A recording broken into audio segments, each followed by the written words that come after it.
I think one of the big things that we have this amazing ability to do with this great AI intelligence product is play offense. Look at how much we're doing on the front end of not only keeping your resident in the home, but two, we know exactly what it is before we send anybody out to minimize the costs for you.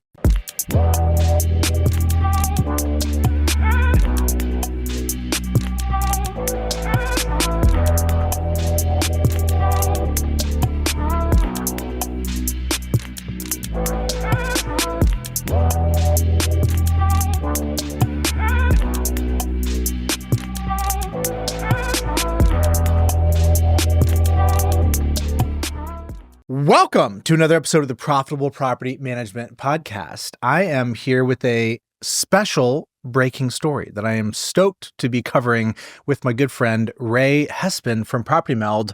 Ray, how you doing today? Hey, Jordan, if it got any better, it would be illegal, my friend.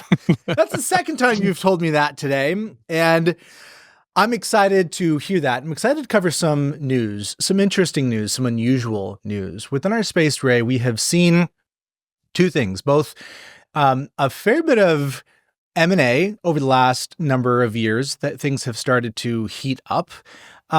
And as that M&A marketplace has shifted and changed, it's created and opened some opportunities. In some cases, some of that M&A is born out of strategic merger and parity. In some cases, it's based on companies not being able to achieve their initial vision. There's a lot going on.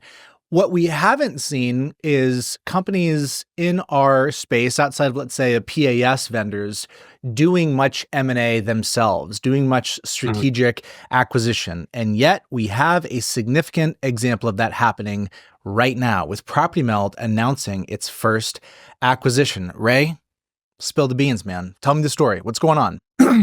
So Jordan, before I share what the announcement is, I think the big thing of why we're doing what we're doing is going to make a lot more sense if I explain that first, and then I'll share what. Tee it up, baby. So we've been pretty hard nosed at this for probably about 2 years now.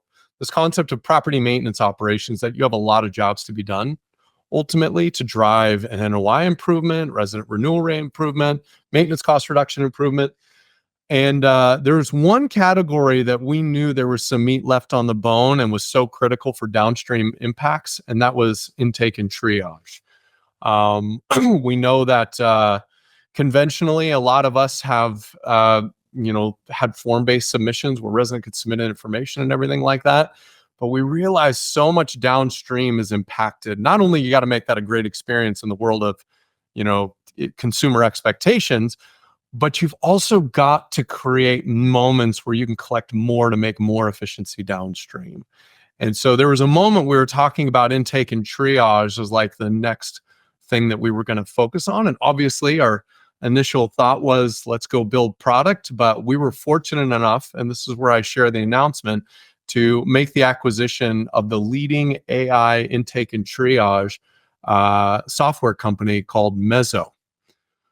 And if you haven't heard about Mezo or seen Mezo, it's got to be one of the coolest products I've gotten to get my hands on too on the intake and triage front. But yes, they're coming into the PropertyMeld family. We're super pumped about it. Mezo.io.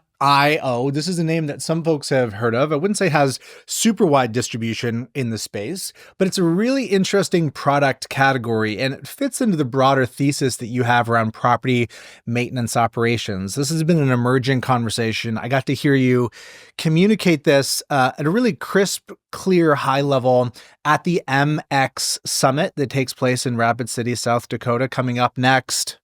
Well, what's the date for the next something? mxsummit.co. I should know this, by the way. Yes, Madison will forgive you for that one. It's in September. Yeah. So this is the annual event. Lead Simple has user conference. You have user conference that is actually positioned more as kind of an industry education around maintenance. I was at the last one.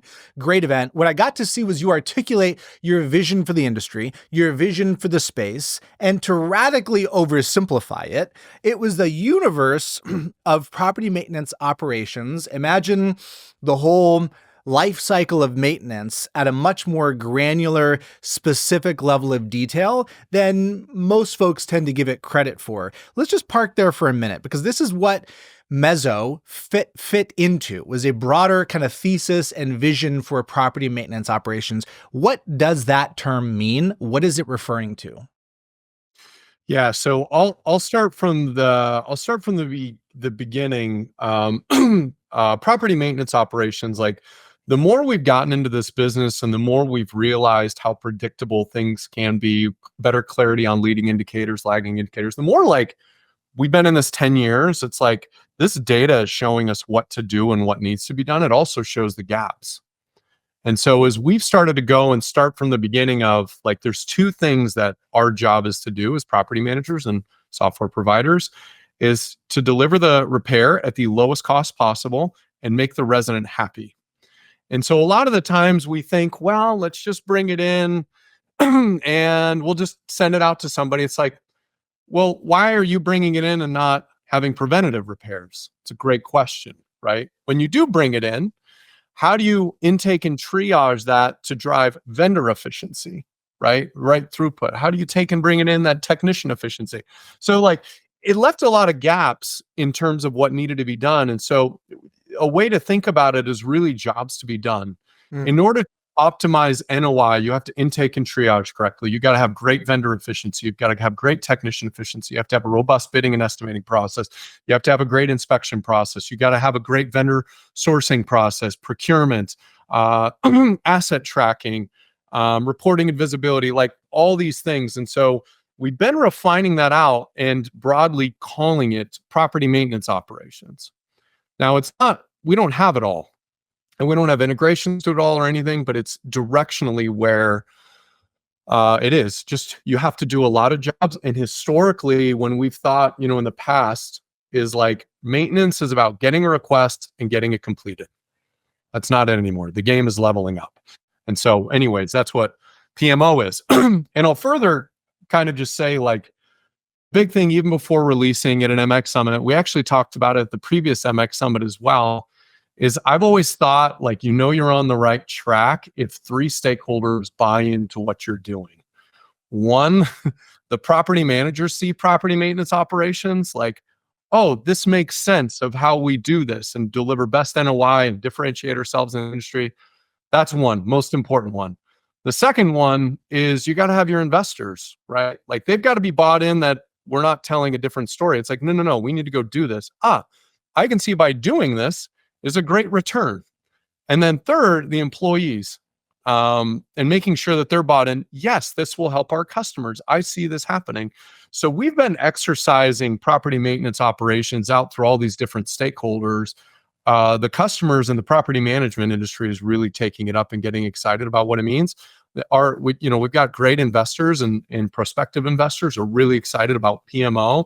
And then our employees probably have not been more excited that our job is to help customers be better at a lot of other jobs to be done, and not just, how do I do this widget? How do I do this thing? It's talking about moving business and making an outcome difference. And so that's kind of been the origin validation of PMO. And once you get those three stakeholders, there's not much you can do to get my jaws off of it. So just relating this kind of to prop tech in general right now, Ray, what I find interesting is that in the investment world, when companies are investing in software companies, they're typically doing so with a thesis. It's not a random money grab. They have a thesis, an idea, a belief, a vision about something that is changing, about the ecosystem, the landscape that's creating opportunity. And then they're looking for companies that fit within that pattern that they are trying to match for.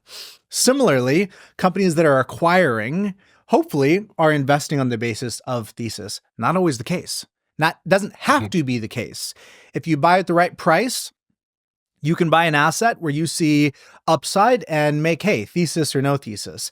But the best investors are thesis driven. And what I see you doing here with this acquisition is having a thesis and acting in consistently with that thesis, as opposed to this is some ARR, some MRR where there's an opportunity for it to be accretive. And what I see here is that with property maintenance operations, what you're talking about with both the experience of troubleshooting as well as the capture, that enables, it greases the skids and it compounds and creates leverage when bolted onto a bigger system. The comment that I made previously, Mezo is known in the space, but I wouldn't say they have wide distribution. By combining this with PropertyMeld, I see an immediate opportunity, an immediate unlock to the extent that PropertyMeld users are broadly adopting this. So, Ray, I got to ask you, what's the story for PropertyMeld customers? Are they going to get access to this? Is it going to cost them more money? I mean, just to ask you straight up, like, what does this mean for Meld customers? Way to put me on the hot seat, Jordan. I'm glad I got a good answer for this. But I think, I will even tell you, going through the process, like I know that I'm an eternal optimist. That's probably what saved me and sort of helped me survive like for 10 years in this industry. But when we were going through the process of really understanding if this was the right partnership, I naturally assumed know thyself, right? I'm going to come in and be like, it's going to be 20% less than whatever I thought it was. I've obviously, after the transaction's been done, I have been incessantly playing with this toy, and it is so much better than I thought it was. I'm so excited. So first of all, I'm going to hit the hard question out of the water. We believe effective intake and triage is so paramount to PMO, like we thought about charging for it, but the reality is we are going to give it to our customers for free. We are not going to charge more for it, which is a big thing because they were charging $1.60 for it. Right. And they were having some success at doing that. We think it's so important that everybody experiences it. So that way downstream, the remediation gets better, the experience gets phenomenal, but downstream, all of our stakeholders, our vendors, our property, like everybody gets a better experience. And so we're including it as far as part of our standard product. And more importantly, I think the interesting thing is I think we like killing things like property, like you think about the old ways, and I was actually thinking, and form-based submissions are going to be gone for residents. Like, you think about form-based submission, put it here, here's your name, what did they get? And you don't until you see that next version go, oh my goodness, it seems so antiquated. It's where things are heading right now in general, right? With the chat interface, AI is reconditioning, resetting expectations. Correct. And so we're actually, one, it doesn't cost anything. Two, we know it's critical for everything downstream. I'm super excited. The vendor's getting to see the data on the back end. The technician's getting to see, because they're just going to help them make great decisions before even going out to the property. But lastly, we're anticipating by the end of February to starting to roll out to all of our customers. The integration seems pretty straightforward in what we've done, teams have done. The only thing that we're obviously nervous about is we have got a lot of customers and a lot of units on this platform, and the system hasn't, been exposed to that much volume. So we're just trying to be intelligent from a technology standpoint to just roll out and make sure there's no back end stuff that we got to do and spruce up to make sure that our customers get, the great experience that I get to tinker with, as I'm playing around. So I just want to pause for listeners at home. You just heard Ray say that Mezo was charging $1.60 and they're rolling that into the product for free. That is really, really notable. I cannot overstate how significant that is. That represents PropertyMeld, Ray, making a big ass bet. If they were charging and it's, you're acquiring it for X, you're getting the additional MRR, it's accretive, et cetera, there's less risk. It's more math-based. This is a faith-based proposition. And that, obviously you did all the due diligence in the world. But my point is, you're acting under the assumption that this is going to improve the yield on the big picture maintenance metrics that you are hell-bent on moving. If this product were to completely blow up and it had no impact on operations and you're not charging any money for it, dare say, this wouldn't be a good idea. So Ray, my question to you is, when we come back to this episode in a year, 2 years from now, What are you expecting to move? What are the operational metrics and the yield that you are anticipating and that you have enough conviction around to make a significant bet in this way, which I really have a ton of respect for. Yeah, so great point. Thanks for telling me the downside, by the way. I wasn't thinking about it until now. but no, I think the conviction on the direction is going just can't be wrong. It's the right thing, you know. So one is, do residents like submitting maintenance requests? Like, a weird thing to say. You don't want to like it too much, but do I enjoy the experience of working with my property manager on getting something done that needs to get done, right? So that's one. So resident experience, resident ratings, all that sort of stuff. So that's one. Two, we expect vendor and technician NPS to go up. So you can imagine in all those scenarios where I'm getting a maintenance request for this particular thing, but if you can actually see the what appliance, what was wrong with that appliance, all the things that I've attempted before, I know I'm relatively handy. I don't have to ask those questions anymore. I can just go to Lowe's, Home Depot, pick up the part, and just go fix it. How easy is that for me as a vendor? And not to go, well, I got to go back, or I got to go do this, or hey, you're going to need an approval of this. So the vendor experience is second. The third is going to be remediation rate. So how many service requests don't even have to get done because it's so easy and so simplistic. Residents can just resolve it and they're happy. And then I'll say the last one that I expect, I don't know the outcome as much. We know that capturing more of the real world digitally is important for decision making. It's important for the AI applications. The amount of data enriched cleanliness that can help us break down insights, financial insights on different things happening inside homes is going to just keep unlocking the world for us to help people make the perfect decision, right? Make coordinators make the perfect decision who to give this to, make a dispatcher make the perfect decision whether to give it to internal, external. So that's the fourth one, probably a little bit less measurable, or I don't have a metric to put on top of that.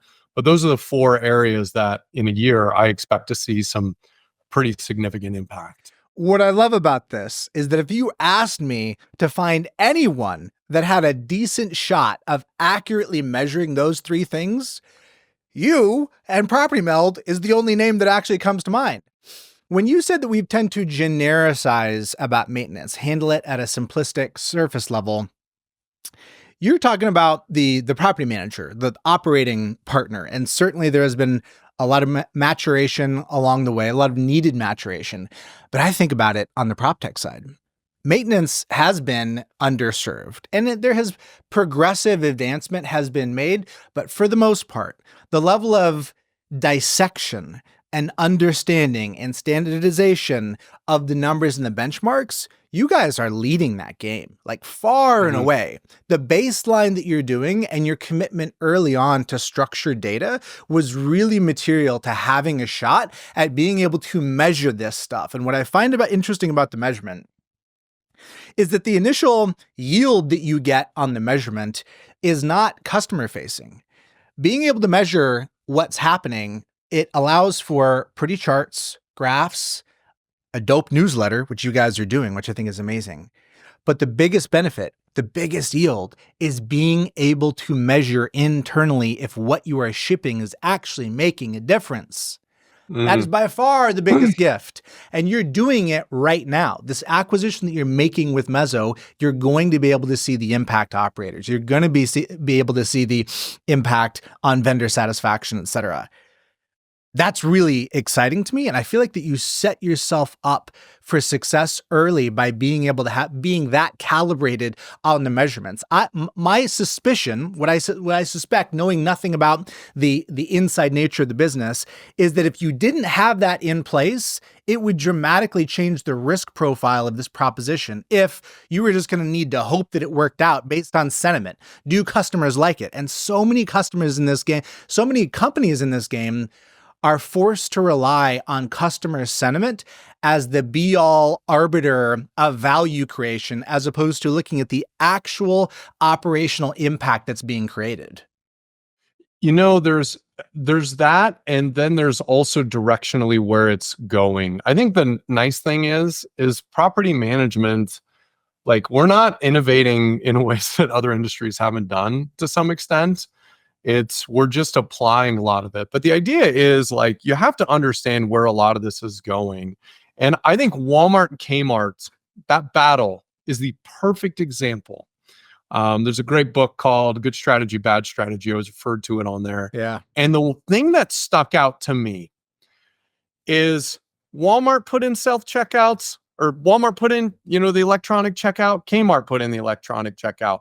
They almost had everything the same. It was, you walk into a Walmart store, there's a Kmart store right next door, and like, you walked in, and other than marketing, colors, and branding, maybe the product variations, very, very similar. The big difference is Walmart was knowing they were going to become a logistics powerhouse, and that's how you're going to win at the end of the day. That was how you were going to be able to deliver the lowest cost goods to the end consumer, the end customer. And so that means that checkout was not just about making a great, speedy checkout experience. Yes, your speed to checkout should go down, get better. But what Walmart was doing at that time was actually ensuring that data was feeding back so they could order things. That was the game and the goal.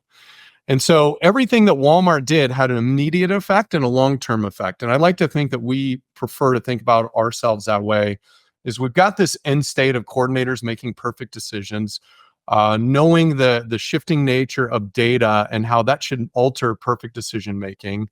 And so a lot of these moves end up being, yes, solve that immediate thing, solve the operational measurable. But I think downstream of what this product represents and what it can capture and what it can do has some really far-reaching impacts into some of our product and stuff that we can do because we have a unique data set to go make decisions on. So it is about solving the problem today.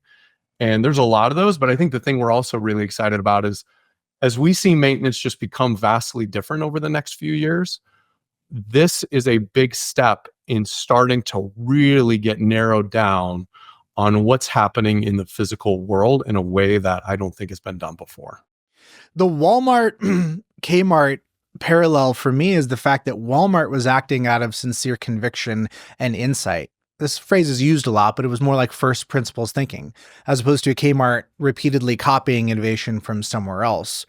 When you say that, you're effectively talking about skating to where the puck is heading, and you've been making a fair bit of noise about shifts in maintenance, and some of this stuff is obvious. Cost profile has changed dramatically. What else do you see shifting with maintenance over the next couple years? There's new technology unlocking new opportunities, but there's also technology or no technology, things that is changing about the landscape, customer expectations, the macro environment, et cetera. What is the shifting landscape that is meriting a constant recalibration right now? First of all, it's better to be lucky than good. I'll start off with that. When I was at at Leeds Simple University this year, you and Peter Lohman released a great paper and research paper on the industry. I think Buildium has done a great, PM Trends Report. PM Trends Report. It was one of those where one of the most valuable things that I think has been done in our industry. I think Buildium does a great job. I think the different angle you guys approach it was really good, but the thing that I was admittedly, I've kind of been waiting around for, like, I can have a thinking and a thesis and belief, but does it get picked up? And, I probably forget the times I'm wrong and I just think I'm right a lot. But the thing that was an aha moment, there's two things. One, when we started talking about NOI in third-party property management, like, that was evident. And a lot of the questions and sample answers, and if you understand why they said that and you understand root is NOI, the proliferation in people having to deliver better financial results is going to be paramount. So that's one. And that's interesting because that matches what a lot of owned asset operators talk about. So everybody's starting to speak the same language, which shows that everybody managing costs. The second thing is just the market. Rents probably are not going up. As a matter of fact, there's people starting to anticipate rate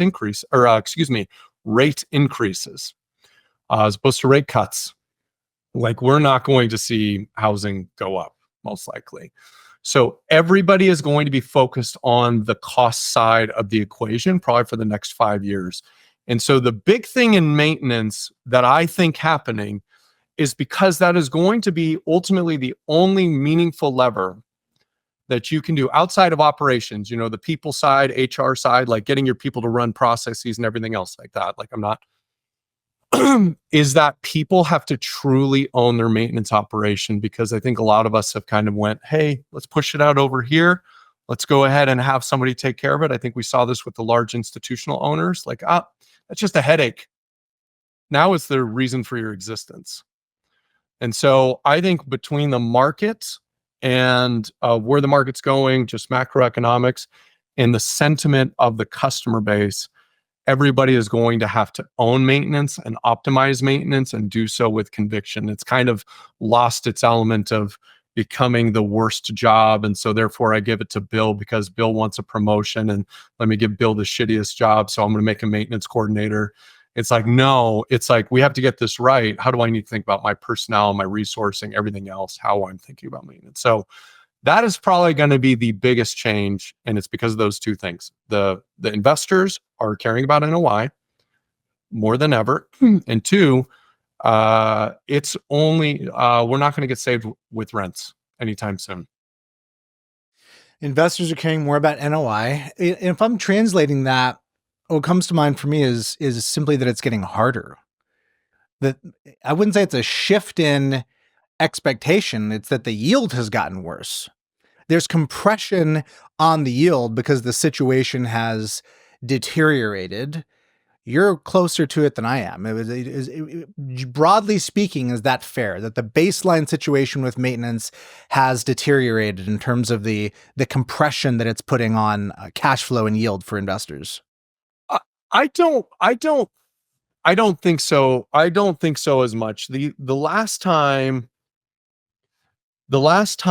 appreciation was not happening, whether it be in rent prices or actual asset value, I think Zillow's got like 0.5%. The numbers are crazy low. That hasn't happened in a very long time, except for the housing crash. But on that, it's been up, crash, up. And now we're at this weird thing where it's not doing that anymore, just in general. And so I think as the customer becomes more in tune with, do I want to hang on to this investment property or not? Do I want to do this or not? Do I want to buy another home or not? Like, they have to start making decisions not on what rent can we optimize, still important, but they have to sit there and go, who can I partner with that can actually control my costs? And I don't know, as landlords, if that's really been a conversation, at least in the 10 years that I've been. Yes, there are some, no doubt. But just by and large, everybody has relied on the revenue side of the equation, on the investment side. And I think that's just changing. It's like, not who can get me the best bang for my buck. It's who can control the expenses the best. Yeah. And what I'm getting at is like the shifting profile of those expenses. How would you characterize the shift in the profile of those expenses over the last year? We know there was some wild swings during COVID. What have you seen over the last year? I think stabilizing. Yeah, maintenance costs are still going up 8% year over year, and I think rent is going up anywhere between 0 to 2%. Baby, that's it. That's compression. Yep. No, you're not wrong on that. I think the customer is seeing those numbers now. I don't think the customer's customer, the investor, is seeing those numbers now and caring about them, when I don't think they've had to care about them for 10 years. Yeah. And what's so interesting about this conversation, we talked about this at Lead Some University, is that the challenge with the NOI conversation is that nobody's saying NOI. NOI as a technical concept is not understood. What is understood is cash flow, solvency. I cannot come out of pocket to cover this property that, was gained accidentally. I wasn't trying to be an investor in the first place, but what I'm really clear on is that I can't afford to subsidize my rental unit. That's not any investor's dream. So as the cash flow profile is shifting, and obviously that's hard to generalize about, but the compression related to an increase in the baseline expenses, and we see that in a variety of areas, both in the materials as well as the labor cost, et cetera. What other trends are you seeing that are emblematic of this? What other shifts are you seeing that are agnostic of software and are just how business is done, how maintenance operations are structured, how teams are formed, et cetera. What other predictions do you have for the next couple of years and what you see shifting? So I think what you said is really important. People don't say NOI, but Dale Carnegie, I forget what Dale Carnegie says. Like, you tell somebody they are something long enough, they start to believe it. Or I forget the quote. I'm butchering it. But I do believe, as a responsibility of the PM industry, like, our job is to turn landlords into investors. That is our job. And I think it's the survival of our industry. It highlights our value the best. I think there's great technology tools that are helping articulate that value really well. And we're professionals. I mean, you think about operations where you say, like, Lead Simple to be able to do X, Y, and Z at scale and not miss, it's very powerful. But I think in the next couple of years, just like we've went from tenants to residents, is starting to become the common language, because we care that they stay and they feel wanted. And, it's the same reason why apartment complexes become apartment community. I think the nomenclature is going to continue to shift to really demonstrate that value. And I think NOI, I think cash flow can be one of those, but just talking about those things more, because right now I don't think that there's a common language that's being ran in the industry to really derive its value. Regulatory compliance, legal protection, NOI, all these other things. I think over the next couple of years, we can expect a big shift in professionalism of communication of value to the industry's investors. And so I think that's next. And I think two reasons. One, it should happen. But two, I think there's an element where we're at a point now, if you don't, the downside is very real for these businesses. If you don't show all the good things you're doing, all they're going to see is the hot water heater that's way more expensive than it was 10 years ago. And if we're not good at having those conversations, nobody's going to hang on to that investor. Yeah. What's so interesting about this conversation is that there's a natural progression and step up. I'd say NOI is where you land. The reality is there's a lot between nothing and talking about NOI, and what's in between is the activity. What did you actually do? If you're painting that NOI picture and people have no idea what you do, you could be forgiven for thinking that an investor may come to the conclusion that the NOI was just going to happen anyway. The NOI is a piece of the picture. The other piece of the picture is the communication of how it was achieved, what was done, the affirmation of the value that a third-party professional property manager is creating, which requires exposure to the underlying activities. Now, you don't want to bug people. You don't want to burden them with information. And the person with 50 units isn't going to want the same level of granular detail as somebody with 1 unit. However, what I know is that in the absence of information, people are not assuming good things. People aren't assuming, oh, you must be so busy working so hard. They're thinking, what'd you do? The rent's automatically collected. What are you actually doing? This is the opportunity that I see coming in the future, is giving more visibility around day-to-day activities. And we're a part of this. Lead Simple has a big opportunity to do a better job here of creating and showing activity and action to the investor. Now, that's distinct from operational performance. You have the activity, you have the operational performance, then you have the financial performance, the NOI output for the investor. Tying these things together and putting a bow on that is a transformative opportunity for our industry. And it's one I want to be a part of. And I know it's one you want to be a part of as well. Yeah. And I'll even say, like, if you want the perfect example of how it works, I think the element is, you say maintenance is important long enough, you show people data and information, you show how it ties to their end thing, eventually everybody thinks maintenance is important. So we've been doing it for 10 years. I don't know if everybody bought on maintenance as important. I think they just found it as a pain, right? And so we're moving that. And then once we've kind of understood the business for PMO, property maintenance operations, we're talking about it. We're talking about it with our customers. We're showing them how they're doing on PMO and what they're doing. That's the offense that property managers have to take, right? We're not waiting for a customer to come to us and be like, hey, how am I doing on PMO? It's like, that's not it. Like, we just need to go and lead, the conversation, just like property managers do, of like, well, here's how your intake and triage is doing. Here's how your vendor efficiency is doing. Here's how your technician efficiency is doing. Here's how your inspections are doing. Here's how your turnovers, your renovations. and helping them see that. And that's how we get the world to move on to the next chapter without, requiring some amazing customer to come out and just be like, hey, PMO is great, let's do it, and run with it. So just like that, that's how we start talking about it. Our customers, property management firms, are the people that have to play that same offense. The next time they've got that annual investor letter or that quarterly statement or that monthly statement, they should start talking in the ways they want their customers to start thinking. That should align with what the investors need, which is NOI.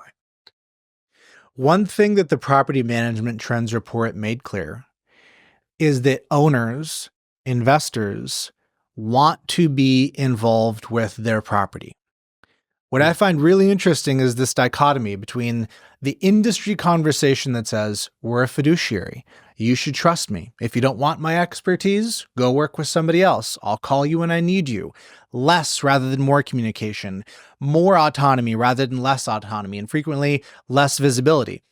That conversation has been an interesting one, and it has served the industry in some ways, and yet it is juxtaposed against the majority of investors that are saying, I want to know what's going on.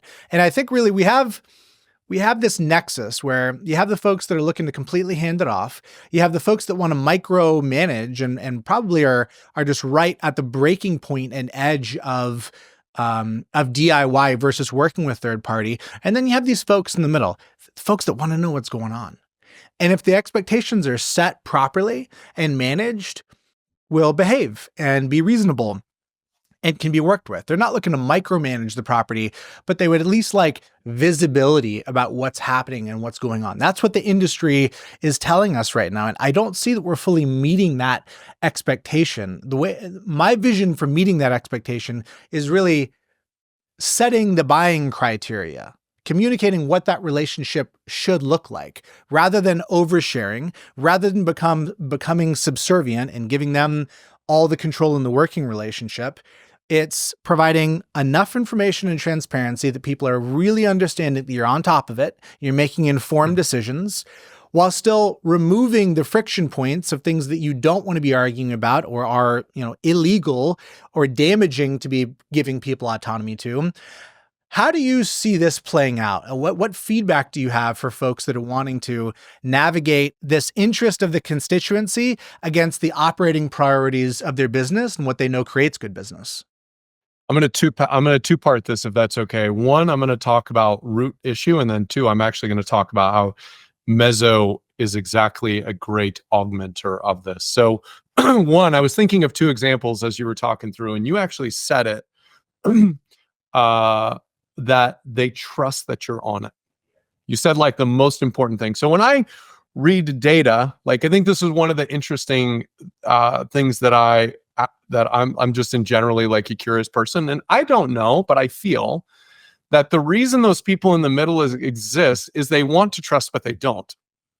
Like they don't really want to be involved, but they don't trust. And I was thinking about two people that are perfect examples of an industry, and I'll go a car repair individual, and I'll go a financial advisor. Like that's one where everybody can understand the skepticism, even though they're the ones who know what they're doing and you have no clue as the consumer. And the other direction, a financial advisor, they know what they're doing and you maybe can, but no clue, right? You can Google just as much as you can Google your car. The reason auto repair people have such an interesting challenge about them is because the element of trust there is so low that everybody tries to find the shop that they trust. And then once they get that, then they kick it and say, Bill, well, if it's a new engine, I trust you.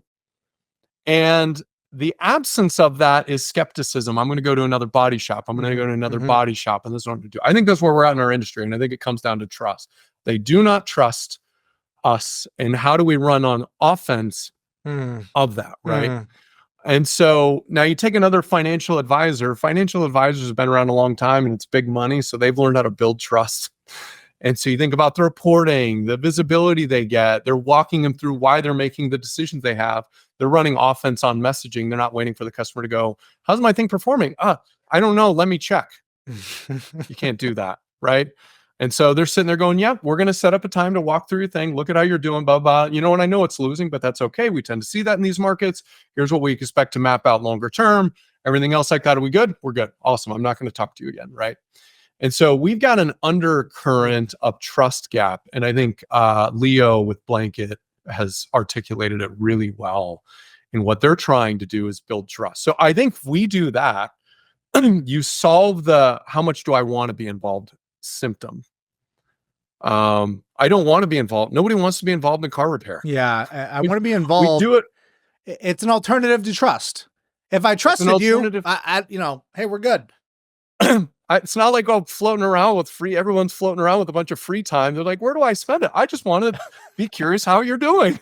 No, they don't. So that's one. And so that's where I think the issue is now. If we're going back to Mezo, I think one of the big things that we have this amazing ability to do with this great AI intelligence product is play offense. Look at how much we're doing on the front end of not only keeping your resident in the home, but two, we know exactly what it is before we send anybody out to minimize the cost for you. And so that's what we just have to keep building products and make it easier for property managers to play offense, but they've got to run on that trust. And then once that happens, once the industry's got a little bit of that, then the question is not how much do you want to be involved? The question is how much do you trust them? And then that will give you the answer of the amount that they want to, right? And so that's got to be the needle we move is trust in the industry. I agree. And the pursuit of that allows you to establish the buying criteria, you know, for the competitors in your market.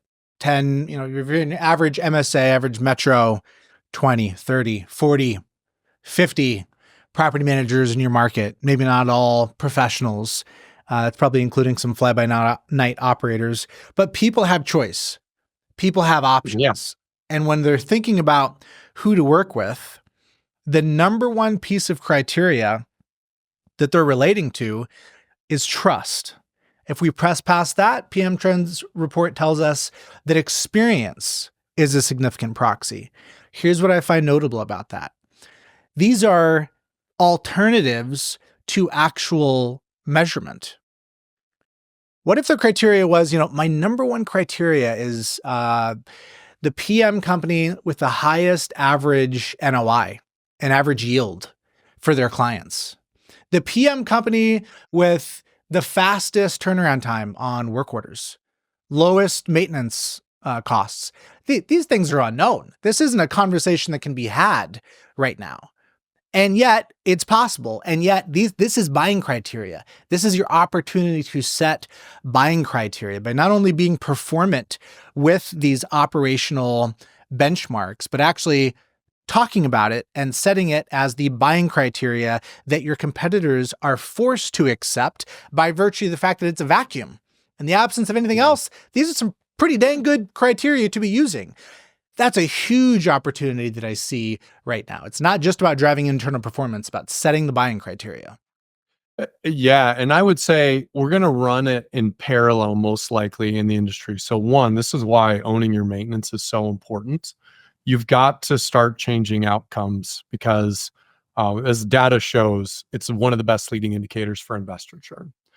So, but there's two things. In order to, whoever in the markets are going to be able to have that talk track and that conversation about those metrics or their performance augmentation measurables is going to create pressure on the market from a competitive landscape of other PMs. But I think more importantly, and I do think that's going to happen, that also starts solving the accidental landlord and the massive TAM that's sitting out there that it's like, I want to, nobody loves being a landlord. Nobody loves it. Nobody wakes up every day and goes, I love the smell of napalm in the morning. Yeah. And so you actually start answering that at the same time. So by doing that, one, you're protecting your business against the competition, but you're also opening up the size of your business and capability to being able to hit a larger and expanded TAM. But both those, the TAM expansion is massive. The competitive landscape is probably more defense. But it's going to be a big deal. But I think we're going to see those things run parallel in just what you said. The moment we can start saying, this is how much they had before, and here's how much they have. our average customers are gaining this return, appreciation, everything there. And all you got to do is talk about it in terms of relationship of what they're earning from their financial advisor in the stock market. The conversation's over. Mm. Like, yeah. TAM expansion is another way of saying getting more of those DIY folks to believe and be persuaded in the financial opportunity associated with working with a third-party property manager. And that is their concern, is money. Now, in some cases, you're never going to pull them over. There was a clear subset of folks that literally don't have the money. They somehow, by hook or by crook, got their hands on a rental property, and God bless them, because that is going to dramatically impact generational wealth for them. But they are barely making payments, and their income is very, very low. Tough sell in that situation. There's a lot of the folks that have the means, but just don't believe. They just do not see that this is a financially viable proposition. And that conversation isn't being framed in the way that it could. That's the opportunity. That's the TAM that I think is shiftable. Ray, I want to pivot to talking a little bit about the AI game. This is a significant part of what Mezo does, and you guys have made some strides internally over recent years. What opportunities are going to open up? What's going to shift as a result of folding this AI product and portfolio into the broader Meld ecosystem? Yeah, so Max is the persona's name. If you can imagine, the most friendliest, best of bedside manner, highly knowledgeable technician that is extremely good at educating residents on what they should try and do and empathize with them. That's Max. We have done some other AI things, particularly around generative AI, like more communication, automatic language translation, summarizing, professionalizing, just mostly communication. Where we see Max continuing to show up, and this is in line with some of the things that we're working on and have been working on, is being agentic. So allowing coordinators to make the perfect decision on what vendor to send it to. Allowing a dispatcher to help give suggestions on how they should schedule the technicians' days, which technicians should go where based on location, their type of work, how effective they are at their job. So you're most likely going to see Max, even though we've been working on these AI products, bring those teams over, that thought process and everything that we're doing into some other components. And I think the big thing is we just want to help operators keep making perfect decisions. And they need to own maintenance. And so they'll start seeing this throughout and starting to move throughout the application this year with some exciting products that we've been working on. So Max is not going to stop at, just being at the intake and triage and the friendliest technician. I want the friendliest dispatcher that's been doing dispatching for years and is super smart and everything to just sit on my shoulder and go, no, here's how you should map out your day. You should maybe give it to Tom. His costs have been down and his performance has been going up, and your normal vendor is kind of trending downwards. Maybe we do that with him. Max going to sit on the shoulder of a lot of operators. And so we're going to see that, as this year goes, we're going to see a lot more of that data-driven decision-making. Max can consume all that information and help people make perfect decisions, because our world is ever changing and you need that data to show underlining what's happening to make that perfect decision. So we're pretty excited about it, honestly. Yeah, I could see that, and I can understand why. What I'm seeing with AI impact on the overall software ecosystem is that expectations are going up and speed to execute is going down. The pace of innovation and change is heightening.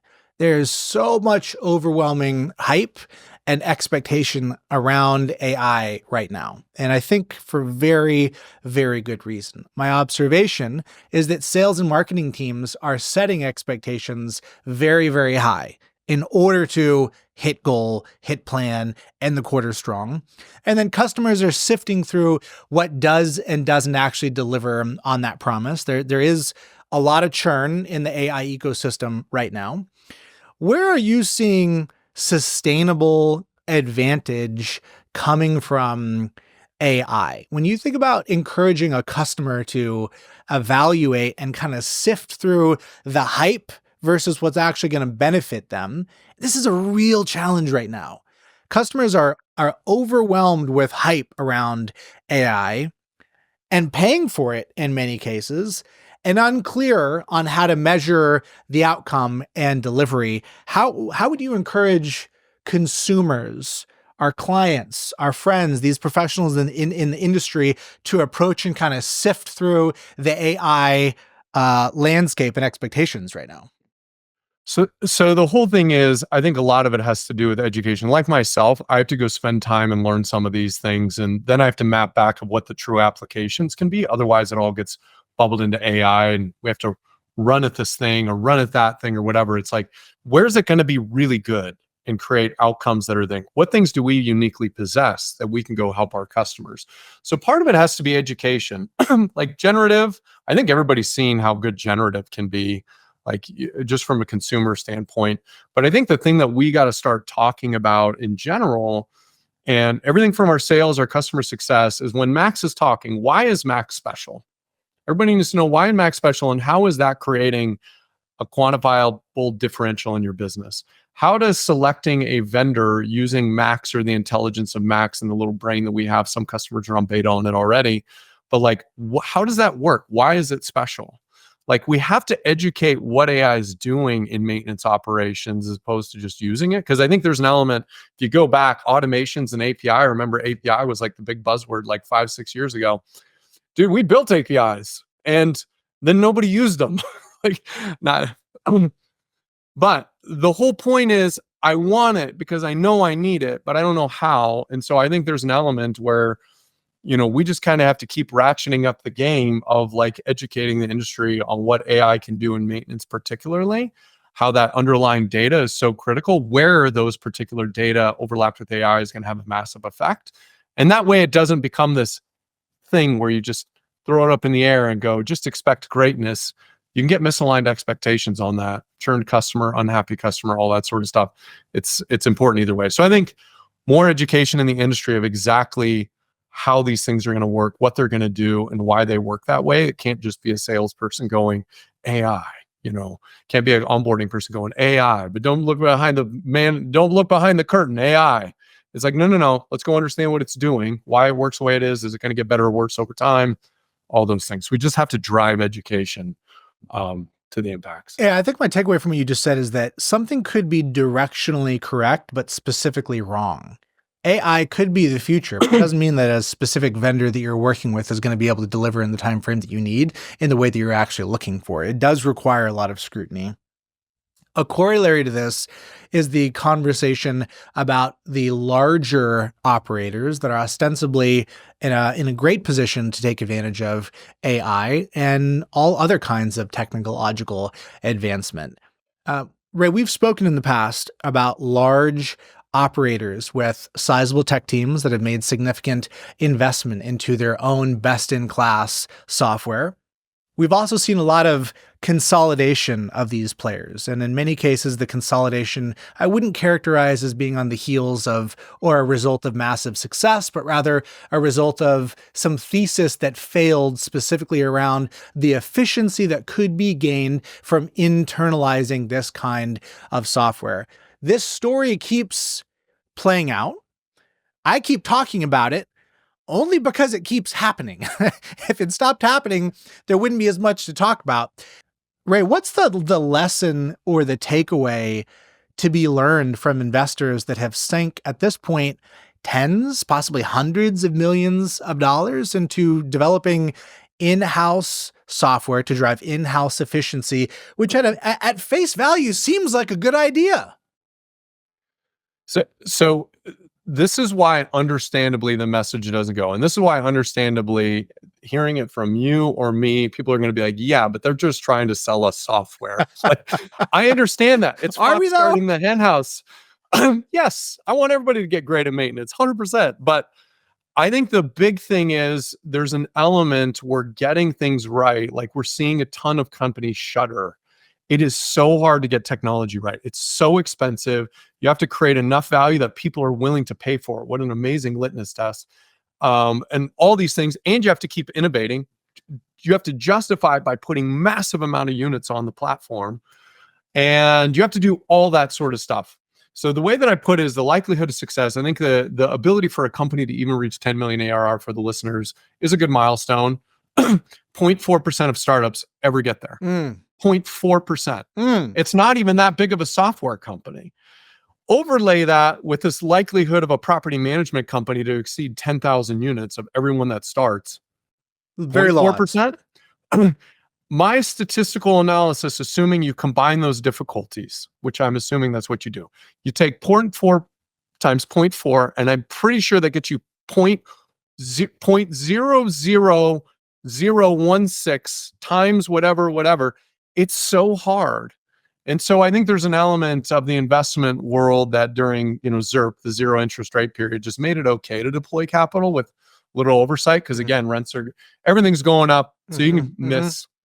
But I think there's an element where there are some practical cases where you should develop some of your stuff, particularly on databasing, data, AI. There's some good AI applications, from a business standpoint, especially when you're larger. But there's plenty of graveyards now and skeletons that were walking by the corpse of the road ever since you did the interview with Castle. I think Peter Lohman's got a good VC-backed list. He likes, I don't know if it's because Castle. Wow, you're taking me back, bro. You're taking me back. Max Nussenbaum. Castle. Yeah, that was probably the first one on the scene.